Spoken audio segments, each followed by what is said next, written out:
All right, time now to have a look at business. Paul Harris is with us from Business in Vancouver. Good morning. Morning, Steve. Talking about Apple shares, yesterday was not a great day for Apple shares. They fell to about $400, which is well off what they have been in the past. So what's going on here is I don't want to say the apple broken open or whatever, the bubble burst, whatever it is you want to say. Has the apple been peeled? Well, it feels that it's bursting or peeling or what have you, because I mean shares are down. Shares fell 5% again yesterday, as you mentioned. Yeah. They are down 40% since September last year, which is an enormous drop. Yeah. This latest move was triggered by an announcement by a provider of sound components for iPads and iPhones. They reported a decline in sales, which triggered this latest sell-off of shares. Right.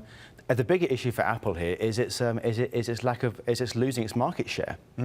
Its biggest rival, Samsung, has seen its share of the iPad and the phone market increase dramatically. In the fourth quarter of last year, Samsung outsold Apple when it came to phones, and whilst Apple's actual numbers of phones increased that they sold, they've seen their share dwindle as a result. So I wonder where the biggest, because here in North America, where it's just everyone knows Apple, but Samsung as well. But are most of this, is this all overseas stuff, or is that a big a deal?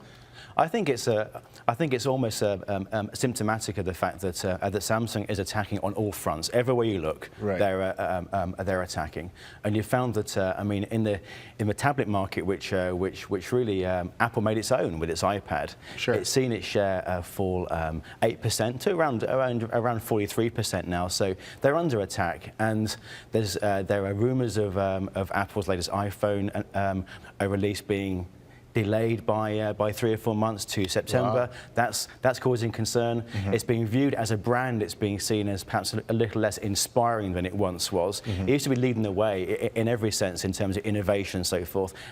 Still has an amazing brand, but it's seen it tarnished in recent months, and that's impacting the share price. And this was always the concern, as people mentioned with the passing of Steve Jobs, was that the next CEO and how he keeps continuing with the innovation and not only that, but just the selling of the products, because Steve Jobs was such a great salesperson. He was iconic, and he was the person who was always front and center when it came to marketing the products, explaining why they're so cool, and building the kind of buzz around the actual product. Without him, it's fair to say that they have had trouble,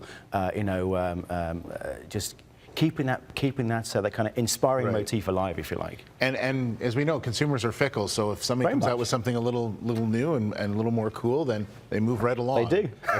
All right. Well, thanks very much for that, Paul. I know you'll be back in about an hour and a half. Talk a little bit more about business. And if you want some more information, go to the website BIV.com for more details.